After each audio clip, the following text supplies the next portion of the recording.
আবারও স্বাগত একুশে বিজনেসে। সঙ্গে আছে আমি সাদাত হাবিব সেতু। দর্শক, দেশের অর্থনৈতিক পরিস্থিতি নিয়ে এখন আমাদের সাথে আলোচনায় যুক্ত হয়েছে, স্টুডিওতে রয়েছেন policy think and economy research সেন্টারের চেয়ারম্যান মোহাম্মদ মাজেদুল হক। দর্শক, একুশে বিজনেসের এই অংশটি আপনারা আলোক হেলথ কেয়ার অ্যান্ড হাসপাতালের সৌজন্যে দেখছেন, powered by National Agricare Group. শুরুতেই আপনাকে স্বাগত জানাচ্ছি। একেবারেই সব মানুষের কথা, যখন মানুষের সাথে কথা হয় একজন আরেকজনের সাথে, সবাই জিজ্ঞেস করে যে অর্থনীতির খোঁজ কি, মানে এই মুহূর্তের অর্থনীতির ক্রাইসিস কি দেখছেন? যে দেখেন যে বাংলাদেশের অর্থনীতিতে একসময় রক্তক্ষরণ চলছিল, বাট অন্তর্বর্তী সরকার আসার পরে যেটা আমরা বলবো যে রক্তক্ষরণটা বন্ধ হয়ে গেছে, কিন্তু অর্থনীতি যে আপনার সম্পূর্ণভাবে নিরাময় হয়েছে সেটা আমরা বলবো না। এর অনেকগুলো কারণ রয়েছে। তার কারণ হচ্ছে যে, একটা কারণ হচ্ছে যে, প্রথম যে আমি সফলতার কথাটা প্রথমে বলি, সেটা হচ্ছে যে রিজার্ভটা স্টেবল রয়েছে। যে রিজার্ভটা আপনার রাজনৈতিক সরকার যখন চলে গেল, আপনার নিট রিজার্ভ ছিল $17 বিলিয়ন, এখন সেটা 28 বিলিয়ন 27 বিলিয়ন আছে। তা এটা একটা ইকোনমিক স্ট্রেংথ আমি বলবো বহির্বিশ্বের কাছে। আমাদের বিলগুলো পেমেন্ট করা হয়ে গেছে। আচ্ছা, আরেকটা বিষয় হলো যে দেখেন যে অর্থনীতি এখন নানামুখী সমস্যায় জর্জরিত রয়েছে। অর্থনীতির একটা সূচক ভালো থাকা মানেই যে সাধারণ মানুষ ভালো থাকবে তেমন না। এখন সাধারণ মানুষ কেমন আছে সেটা একটা অনেক বড় প্রশ্ন। আমরা যখন রাস্তাঘাট বের হয় তখন আমাদের কাছেও জিজ্ঞেস করে। এখন দেখেন যে বাংলাদেশে 42 থেকে 44 মাস ধরে আপনার মজুরি হার যে হারে বাড়ছে, তার থেকে বেশি হচ্ছে আপনার মূল্যস্ফীতির হার। তাহলে প্রকৃত আয় মানুষের কমে গেছে। এতে করে মানুষ কি হয়েছে? দরিদ্র হয়ে পড়েছে, দারিদ্র্যের হার বেড়ে গেছে, মানুষ অপুষ্টিতে ভোগা শুরু করেছে। তাহলে এই অপুষ্টিতে ভোগা মানুষগুলো একসময় তো পুষ্টিহীনতায় থাকতে থাকতে একসময় তো একটা আমি বলবো যে একটা মানে রোগাক্রান্ত একটা জাতিতে পরিণত হবে। তা এটা বাংলাদেশের অর্থনীতিতে একটা অনেক বড় একটা চ্যালেঞ্জ আমি মনে করি, যে এই নেশন যদি, এই লেবার শ্রেণী যদি আপনার রোগাক্রান্ত একটা নেশন হয়ে যায় অপুষ্টির কারণে, উচ্চ মূল্যস্ফীতির কারণে, তাহলে একটা বড় চ্যালেঞ্জ একটা। দ্বিতীয় নম্বর কারণ হচ্ছে যে বাংলাদেশে দারিদ্র্য কমার সফলতা বাংলাদেশের ছিল। এটা বিশ্বব্যাংক নানাভাবে আপনাকে করেছে, প্রশংসা করেছে। কিন্তু বিগত 4-5 বছর ধরে যেটা দেখা গেছে যে আপনার কর্মসংস্থানও বাড়ছে না 2021-22 সালের পর থেকে, করোনার পর থেকে এক প্রকার এক সেন্সে। এবং এটার সাথে যেটা হয়েছে যে দরিদ্র মানুষের সংখ্যা বেড়ে চলেছে। আচ্ছা, আরেকটা হলো যে ছদ্ম বেকারত্ব তো আছেই, যে কাজটা সে পেতে চাচ্ছে সে কাজটা সে পাচ্ছে না। তাহলে এই সংখ্যার মানুষও অনেক রয়েছে। তাহলে সবকিছু মিলাই যেটা হয়েছে যে সাধারণ মানুষ যেটা চেয়েছিল অন্তর্বর্তী সরকারের কাছে, সেটা আসলে সাধারণ মানুষের আশাটা পূরণ হয় নাই। এবং অন্তর্বর্তী সরকার যে ফোকাসগুলো করেছিল, নানামুখী সংস্কারে সে নেমেছিল, সংস্কারে হয়তো ব্যাংক খাতকে সে একটু মানে জাতির সামনে আনছে, ব্যাংক খাতের সংস্কারটাকে। অন্য সংস্কার তো সাধারণ মানুষ এতটা বোঝে না, বিচার বিভাগ বলেন, এনবিআর বলেন, এরা তো সাধারণ মানুষ এটা বুঝতে চায় না। আমার কাছে মনে হয়েছে যে অর্থনীতি যে পরিস্থিতি এখন চলমান রয়েছে, যে সেটা একটা খারাপ পরিস্থিতির কথা যদি আমি সব থেকে বলি, সেটা হচ্ছে যে আপনার বিনিয়োগ ছাড়া অর্থনীতি চলছে। যে অর্থনীতিতে আপনার বিনিয়োগের প্রবাহ থাকে না, সেই অর্থনীতিতে আপনার কর্মসংস্থানও বাড়বে না, আপনার অর্থনীতিতে গতি সঞ্চার হয় না। এবং এর সাথে যুক্ত হয়েছে কি, ব্যাংক খাতের প্রকট সংকট যুক্ত হয়েছে।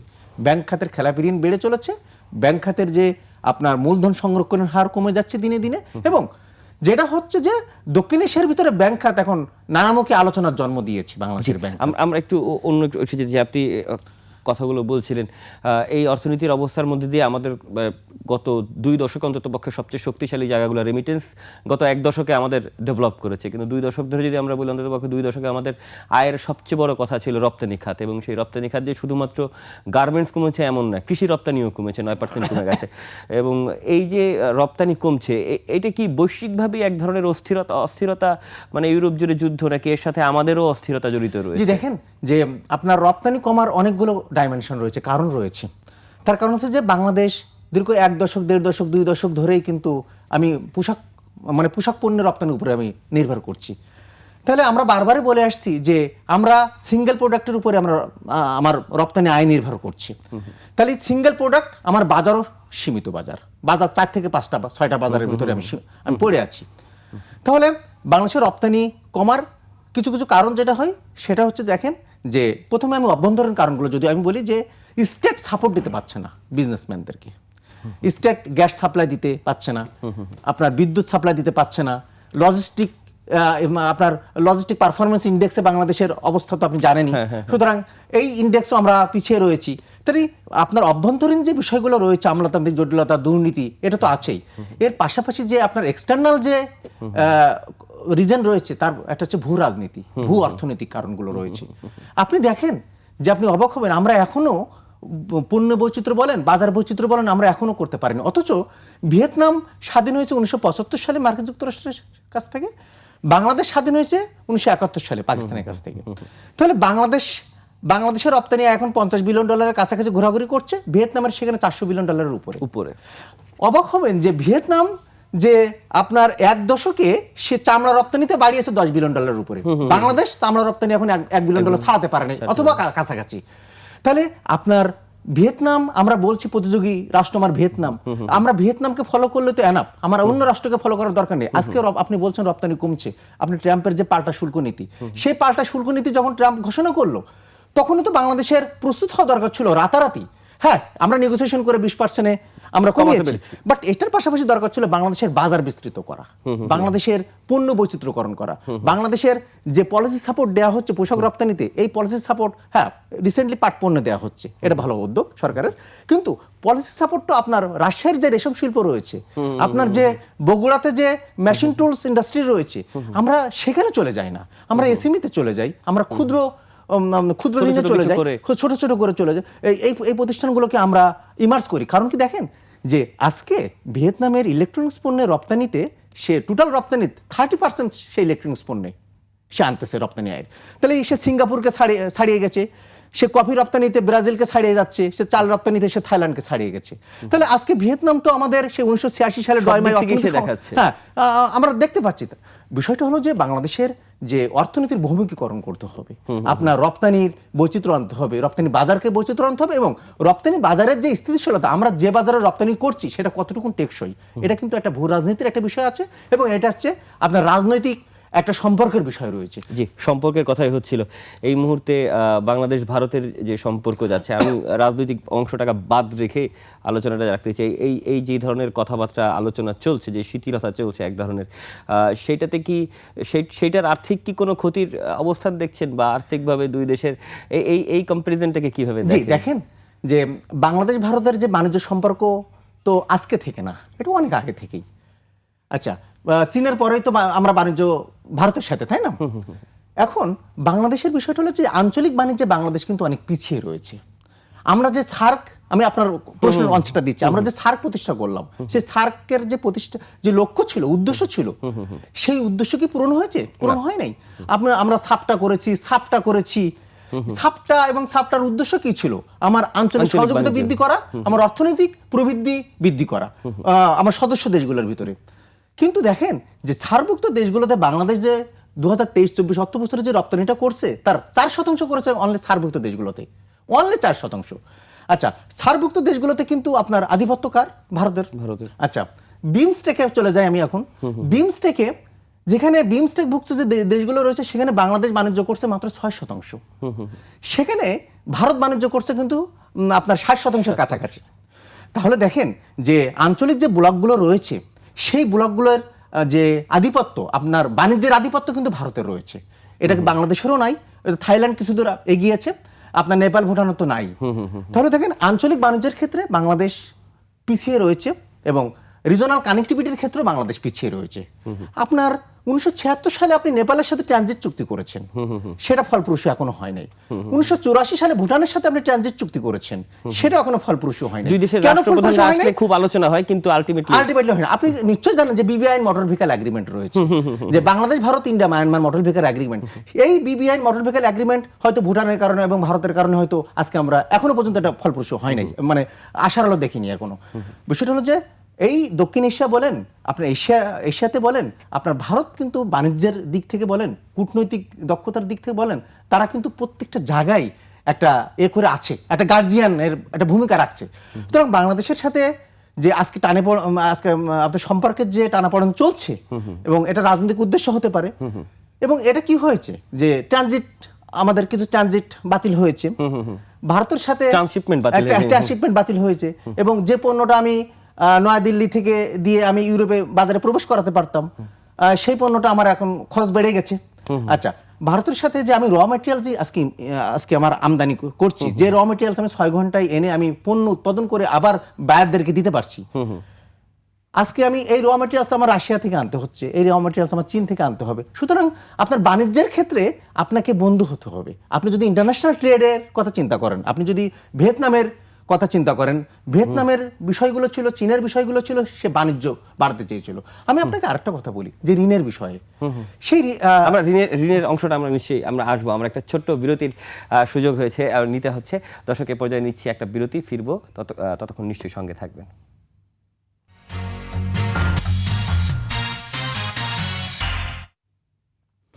দর্শক, বিরতির আগে অর্থনৈতিক পরিস্থিতি নিয়ে কথা বলছিলাম policy think and economic research সেন্টারের চেয়ারম্যান মোহাম্মদ মাজেদুল হকের সঙ্গে। দর্শক, 21শে বিজনেসের এই অংশটি আপনারা দেখছেন আলোক হেলথ কেয়ার অ্যান্ড হাসপাতালের সৌজন্যে, powered by National Agri Care Group. আলোচনায় ফিরছি। আপনি বলছিলেন যে ভারতের একটা এই সাবকন্টিনেন্ট বা আঞ্চলিক যে অর্থনৈতিকভাবে এক ধরনের দাদাগিরির কথা বলছিলেন ঋণের একটা ব্যাপারে কথা, বিরতিতে চলে গেছিলাম, সেই অংশটা শেষ করতে চাই। জি, দেখেন যে ভারতের কথা বলতে বলতে যে তাদের যে একটা আধিপত্য রয়েছে বাণিজ্যের ক্ষেত্রে, সেটা হচ্ছে যে আপনি যে ছাড়ভুক্ত কান্ট্রিতে যে বাংলাদেশের যে বাণিজ্য, আপনার আপনার ছাড়ভুক্ত কান্ট্রিতে যে বাংলাদেশ যে বাণিজ্য করছে, ভারতের সাথে তো 92% করছে। এটা তো বাস্তবতা। এটা বাস্তবতা। আপনি 92% বাণিজ্য থেকে আজকে যে 30% যদি আনতে চান, তাহলে বাকি পার্সেন্টেজ এটা রাতারাতি কি আপনি মার্কেট ক্রিয়েট করে রাতারাতি তাদের সাথে শুল্ক সংক্রান্ত চুক্তিতে যে দ্বিপাক্ষিক বাণিজ্য সংক্রান্ত চুক্তিতে যে এটা কি রাতারাতি করা সম্ভব কিনা? আমার কাছে মনে হয় না যে এটা সম্ভব, কারণ ইট টেক্স টাইম। আপনি ফ্রি ট্রেড এগ্রিমেন্ট বলেন, আপনি দ্বিপাক্ষিক বাণিজ্য বলেন, যে ধরনের বাণিজ্য চুক্তি হোক না কেন, এটা একটা সময়ের বিষয়। দুই পক্ষের আবার রাজি হতে হবে।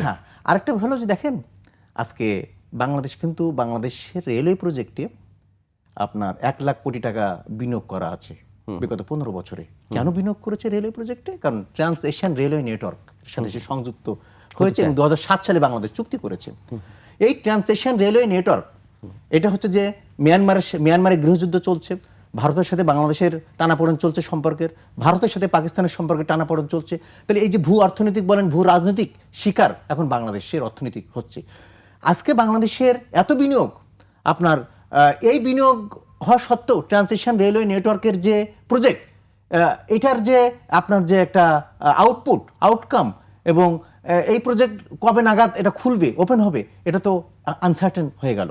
সুতরাং বাংলাদেশের যে আগের কিছু যে চুক্তি আছে এবং যে ট্রান্সেশন রেলওয়ে নেটওয়ার্ক বলেন, আচ্ছা এই এশিয়ান হাইওয়ে বলেন, সমস্ত কিছুই কিন্তু আপনার আজকে ট্রান্সেশন রেলওয়ে নেটওয়ার্কের মাধ্যম দিয়ে তো আপনি ইউরোপ এশিয়ায় পণ্য ভালোভাবে সরবরাহ করতে পারবেন। তাহলে এই বিষয়গুলো তো আপনার আঞ্চলিক আপনার সহযোগিতা দরকার। তাহলে আঞ্চলিক সহযোগিতা, এটা ভারতের সহযোগিতা, ভুটান মায়ানমারের সহযোগিতা, ভারতের সহযোগিতা, বাংলাদেশের সহযোগিতা, আপনার কম্প্রিহেনসিভ একটা কোঅপারেশন দরকার এখানে। আপনার সম্মিলিত যদি সহযোগিতা না থাকে, তাহলে কিন্তু আপনার অর্থনীতি সামনের দিকে এগিয়ে যাবে না। জি, আমরা একটু দুই দেশের রাজনৈতিক অবস্থা থেকে একটু নিজের দেশের দিকে তাকাই। এডিপি বাস্তবায়নের হার কম দেখা গেছে। সাধারণত যখন রাজনৈতিক সরকারগুলো থাকে না, তখন এডিপি বাস্তবায়ন নিয়ে খুব বেশি চাপ দেখা, মানে এডিপির বাস্তবায়ন, আমি বলবো যে এডিপি ঘোষণা নিয়ে খুব বেশি এবার অন্ততপক্ষে সরকার খুব বেশি আলোচনা করেনি, কারণ প্রতি বছর অনেক এডিপি দেওয়া হয়, আলটিমেটলি করা হয় না।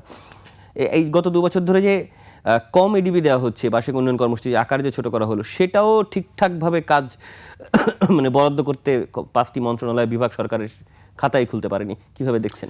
দেখেন যে বার্ষিক উন্নয়ন কর্মসূচি আমরা দেখছি যে 12-13% বাস্তবায়ন হয়েছে এ পর্যন্ত, কিন্তু বার্ষিক উন্নয়ন কর্মসূচি যেটা নেওয়া হয় সেটা তো বৈদেশিক ঋণে নেওয়া হয়, তাই না?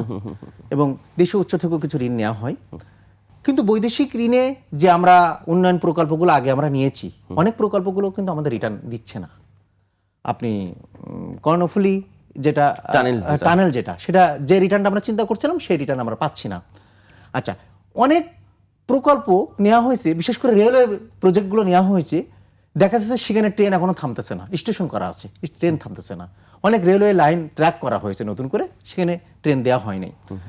বাংলাদেশে যেটা সত্য যে রাজনৈতিক সরকারের সময় কিন্তু অনেক প্রকল্প নেওয়া হয়েছে, সেই প্রকল্পগুলো কি মানে কোন ঋণের ভিত্তিতে নিয়েছি, কেন হচ্ছে না আজকে এডিবি বাস্তবায়ন? সেটা হচ্ছে দ্বিপক্ষ ঋণের আপনার ঋণ নিয়েই কিন্তু আমরা করেছি। আপনার রাজনৈতিক সরকারের সময় যে ঋণগুলো নেওয়া হয়েছে একটা বহুপক্ষীয় একটা দ্বিপক্ষীয় ঋণ। তো দ্বিপক্ষীয় ঋণের দিকে আমরা যে ঋণগুলো রাজনৈতিক সরকার নিয়েছে 15 বছরে, সেই ঋণের 32% দ্বিপক্ষীয় ঋণ। ভারত কাছ থেকে নিয়েছে, রাশিয়ার কাছ থেকে নিয়েছে, চীনের কাছ থেকে নিয়েছে। এখন দ্বিপক্ষীয় ঋণ কি হয়, দ্বিপক্ষীয় ঋণগুলো কেন এক্সপেন্সিভ হয়? দ্বিপক্ষীয় ঋণগুলো কেন এক্সপেন্সিভ হয়? দ্বিপক্ষীয় ঋণে যে প্রকল্পগুলো করা হয় এটা তদারকি থাকে না। দ্বিপক্ষীয় ঋণ যারা ঋণদাতা তারা কিন্তু ম্যাটেরিয়াল সাপ্লাই দেয়, তারা হচ্ছে যে আপনার সাপ্লায়ার্স ক্রেডিট ফর্মে তারা ঋণটা দিয়ে থাকে, তার তদারকি থাকে, তার ঠিকাদার থাকে, তার পরামর্শক থাকে, সবই তার থাকে। সুতরাং বাংলাদেশের আজকে ঋণ এত এক্সপেন্সিভ কেন হচ্ছে, বাংলাদেশ আজকে কেন ঋণের জালে আটকে গেছে, তার কারণ হচ্ছে যে আমরা ভুলটা করেছি দ্বিপক্ষীয় ঋণটা নিয়ে। হ্যাঁ, আমাদের ঋণ নেওয়ারও দরকার ছিল, আমরা যে ঋণ নেওয়ার দরকার ছিল না সেটাও না, কিন্তু ঋণের যে শর্ত, ঋণের যে চুক্তি, সেটা হচ্ছে কি জানেন, বৈদেশিক ঋণ নীতি আছে একটা, জাপানের একটা ঋণ নীতি রয়েছে, চীনের ঋণ নীতি রয়েছে, আপনার রাশিয়ারও ঋণ নীতি রয়েছে। জাপান তার ঋণ নীতিতে কিন্তু সব থেকে অগ্রাধিকার দেয় তার বাণিজ্য সম্প্রসারণ। জাপান, এমনকি জাপান দ্বিতীয় বিশ্বযুদ্ধের পরেও ঋণ অব্যাহত রেখেছে সারা পৃথিবীতে, কারণ তার বাণিজ্য সম্প্রসারণ দরকার। আচ্ছা, চীনের যে ঋণ নীতি, চীনের ঋণ নীতি প্রথমে ছিল আপনার মোরাল, খুব নৈতিকতা ছিল প্রথমে, এবং পরে 1980 সালের পরে চীনের ঋণ নীতিটা হয়ে গেছে আপনার অর্থনৈতিক কেন্দ্রিক হয়ে গেছে, অর্থনৈতিক স্বার্থ কেন্দ্রিক হয়ে গেছে। চীন 1994 সালে এক্সিম ব্যাংকের মাধ্যম দিয়ে চীনের যে ঋণ নীতি হলো, সেই এক্সিম ব্যাংকের মাধ্যম দিয়ে চীনের ঋণটা পুরোটাই হয়ে গেছে একদম কমার্শিয়াল পারপাস, এবং চীনের রপ্তানি বাড়বে, চীনের বিনিয়োগ বাড়বে, এই কেন্দ্রিক। সুতরাং হ্যাঁ, তাদেরও তো বৈদেশিক, তারা তো ক্যাপিটাল ইনজেক্ট করবে, সুতরাং তাদেরও একটা উদ্দেশ্য থাকবে। কিন্তু যেটা হয়েছে যে আজকে জাইকার ফান্ডিংয়ে আপনার বিহার রাজ্যে, ভারতের বিহার রাজ্যে পাটনাতে যে মেট্রো রেল করা হয়েছে তার খরচ হয়েছে 540 কোটি টাকা প্রতি কিলোমিটারে, সেখানে বাংলাদেশে হয়েছে 1600 কোটি টাকা। সুতরাং আপনার কেন হয়েছে, কারণ ভারত কিন্তু জাইকার ম্যানেজমেন্ট নেয় নাই, ভারত নিজের ম্যানেজমেন্ট নিয়েছে। কিন্তু বাংলাদেশের বিষয়গুলো হচ্ছে যে আজকে যে বাংলাদেশের এডিপি বাস্তবায়নের কথা বলছেন, আমরা যে প্রকল্পগুলো সামনের দিকে এগিয়ে নেব, কিন্তু আমরা যে ঋণ নির্ভর অর্থনীতিতে পরিণত হয়ে গেছি, আজকে ঋণের ফাঁদে আটকে গেছি, এই ঋণগুলো আমরা কিভাবে ছাড়াবো, এগুলো প্রথমে আমাদেরকে প্ল্যান নিতে হবে। খুব সুন্দর একটা পয়েন্ট ধরেছেন যে এই ঋণের আসলে শর্তের কারণে নিজেরাই আমরা আসলে এডিবিতে পিছিয়ে যাচ্ছি। আজকের আয়োজনের জন্য আপনাকে অসংখ্য ধন্যবাদ। নিশ্চয়ই আপনার সাথে আবারও আমাদের কথা হবে। দর্শক, এতক্ষণ দেশের অর্থনীতির পরিস্থিতির নানা দিক ও করণীয় নিয়ে কথা বলছিলেন policy think and economy research সেন্টারের চেয়ারম্যান মোহাম্মদ মাজেদুল হক। এ পর্যায়ে নিচ্ছে একটি বিরতি, ফিরবো আবার দুপুর 2টা 30 মিনিটে 21শে বিজনেস নিয়ে। দেখার আমন্ত্রণ রইল, 21শে সঙ্গেই থাকুন।